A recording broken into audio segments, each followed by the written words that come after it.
हमारी अगली कहानी का नाम है सीता शुकी संवाद। एक दिन परम सुंदरी सीता जी अपनी सखियों के साथ उद्यान में खेल रही थीं। वहां उन्हें शुक पक्षी का एक जोड़ा दिखाई दिया जो बड़ा मनोरम था। वे दोनों पक्षी एक डाली पर बैठे इस प्रकार बोल रहे थे। पृथ्वी पर श्री राम नाम से प्रसिद्ध एक बड़े सुंदर राजा होंगे। उनकी महारानी सीता नाम से विख्यात होंगी। श्री राम जी बड़े बुद्धिमान और बलवान होंगे। वे समस्त राजाओं को अपने वश में रखते हुए सीता के साथ 11,000 वर्षों तक राज्य करेंगे। धन्य है वे जानकी देवी और धन्य है श्री राम, जो एक दूसरे को प्राप्त होकर इस पृथ्वी पर आनंद पूर्वक विहार करेंगे।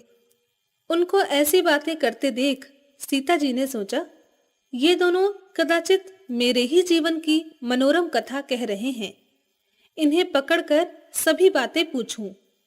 ऐसा विचार कर उन्होंने अपनी सखियों के द्वारा उन दोनों को पकड़वा कर मंगवाया और उनसे कहा, तुम दोनों बहुत सुंदर हो, डरना नहीं।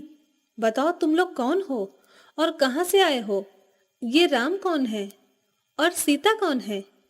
तुम्हें उनकी जानकारी कैसे हुई? इन सारी बातों को शीघ्रातिशीघ्र बताओ और मेरी ओर से तुम्हें कोई भय नहीं होना चाहिए।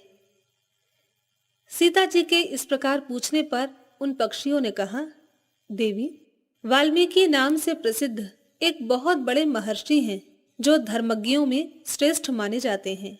हम दोनों उन्हीं के आश्रम में रहते हैं।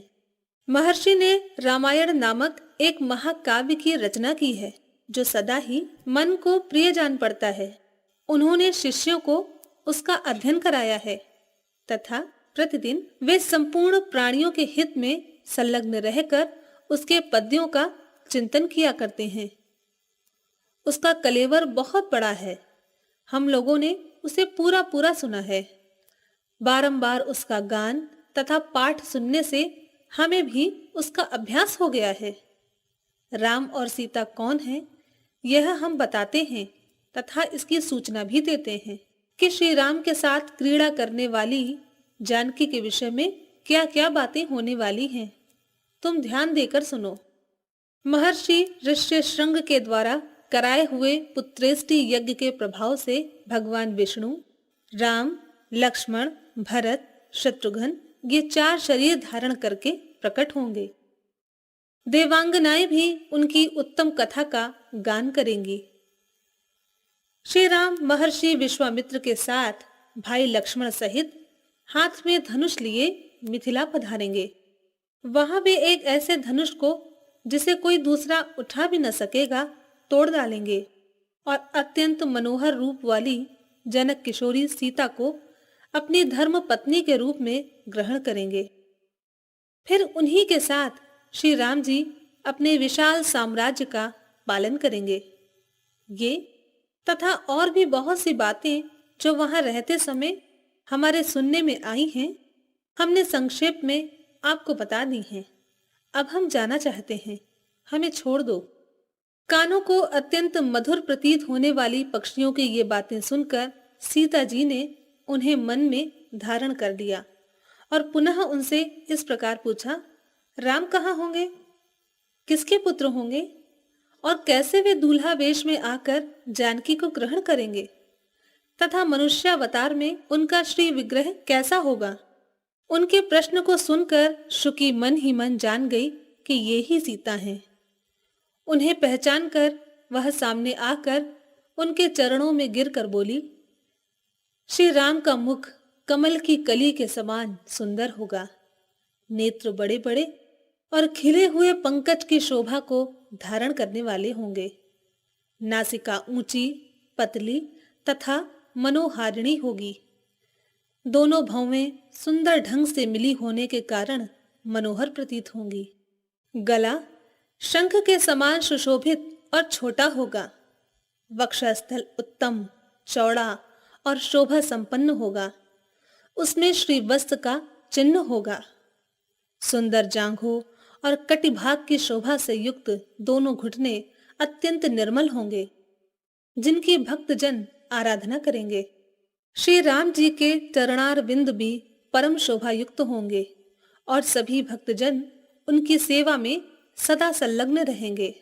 श्री राम जी ऐसा ही मनोहर रूप धारण करने वाले हैं, जिनके 100 मुख हैं, वह भी उनके गुणों का बखान नहीं कर सकता।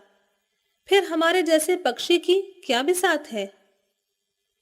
परम सुंदर रूप धारण करने वाली लावण्यमयी लक्ष्मी भी जिनकी झांकी करके मोहित हो गई हूं, उन्हें देखकर पृथ्वी पर कौन दूसरी स्त्री होगी जो मोहित न होगी। उनका बल और पराक्रम महान है। वे अत्यंत मोहक रूप धारण करने वाले हैं।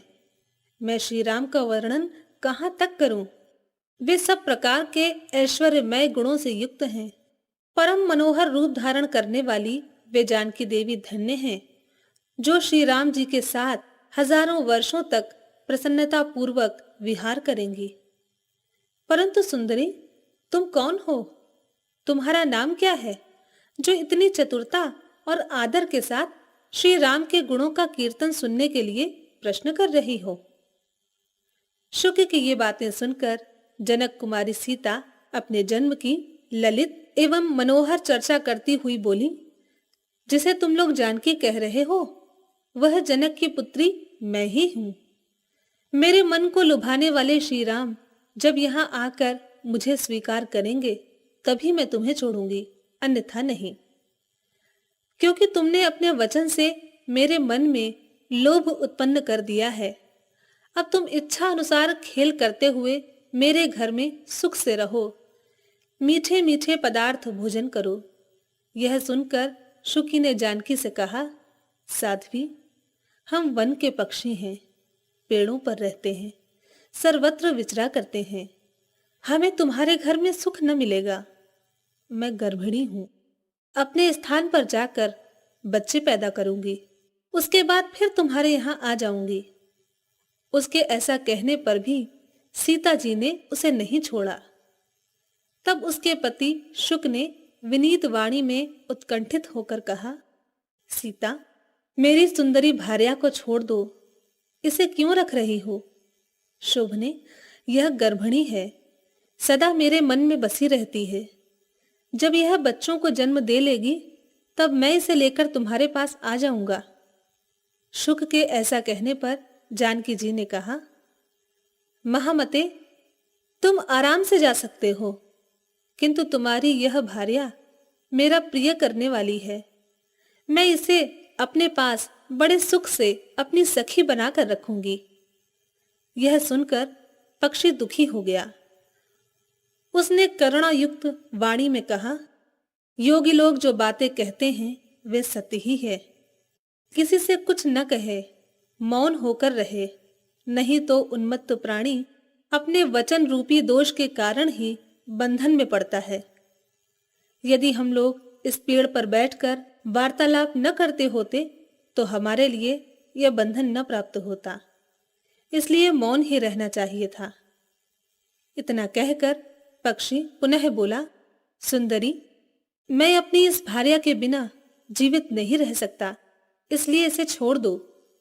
सीता, तुम तो बड़ी अच्छी हो, मेरी प्रार्थना मान लो।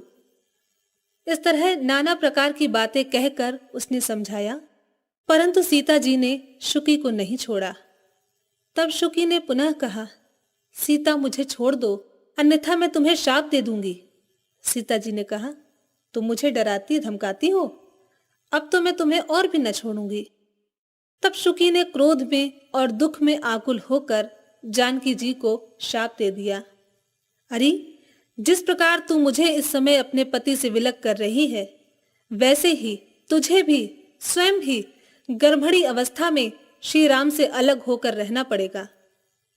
यूं कहकर पति वियोग के शोक में उसने प्राण त्याग दिए। उसने श्री राम का स्मरण कर तथा पुनः पुनः राम नामक उच्चारण करते हुए प्राण त्याग दिया था। इसलिए उसे ले जाने के लिए सुंदर विमान आया और वह शुकी उसी पर बैठकर भगवान के धाम को चली गई। भार्या की मृत्यु हो जाने पर शुक शोक से आतुर होकर बोला, मैं मनुष्यों से भरी हुई श्री राम की नगरी अयोध्या में जन्म लूंगा और इसका बदला चुकाऊंगा। मेरे ही वाक्य से उद्वेग में पड़कर तुम्हें पति वियोग का भारी दुख उठाना पड़ेगा। यह कहकर उसने भी अपना प्राण छोड़ दिया।